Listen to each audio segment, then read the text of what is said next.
नमस्कार, मी यश आंबर्डेकर। आज मी तुम्हाला स्वसमूहश्रेष्ठतावाद आणि सांस्कृतिक सापेक्षतावाद हा संकल्पनांची माहिती करून देणार आहे।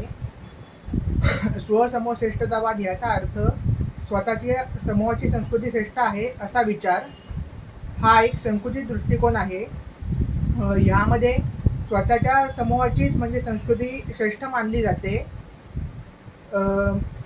थोडक्यात काय की स्वतःच्या समूहाच्या संस्कृतीला तिथे महत्त्व दिलं जातं आणि बाकी इतर संस्कृतींकडे तुच्छ नजरेने बघितलं जातं। इतर संस्कृती या तुच्छ, कनिष्ठ, कमी दर्जाच्या आहेत असं मानलं जातं, हीन मानलं जातं। त्याच्यानंतर स्वतःच्या समूहाच्या संस्कृतीच्या संदर्भातच इतर संस्कृतींचं मापन केलं जातं।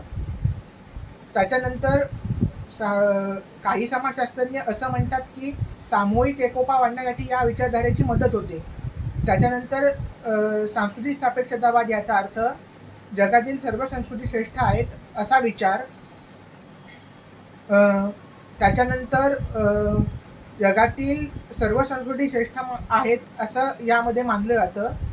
थोडक्यात काय की सर्व संस्कृतींना समान दर्जा दिला जातो, श्रेष्ठत्व दिलं जातं, सर्व संस्कृतींकडे समान नजरेने बघितलं जातं, कोणतीही संस्कृती कमी किंवा तुच्छ दर्जाची मानली जात नाही, सर्व संस्कृतींकडे आदरभावाने बघितलं जातं।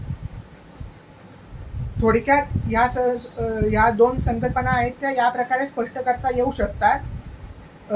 समाजशास्त्रामध्ये या संकल्पनांना प्रचंड महत्त्व आहे असं आपल्याला दिसून येईल। थँक्यू।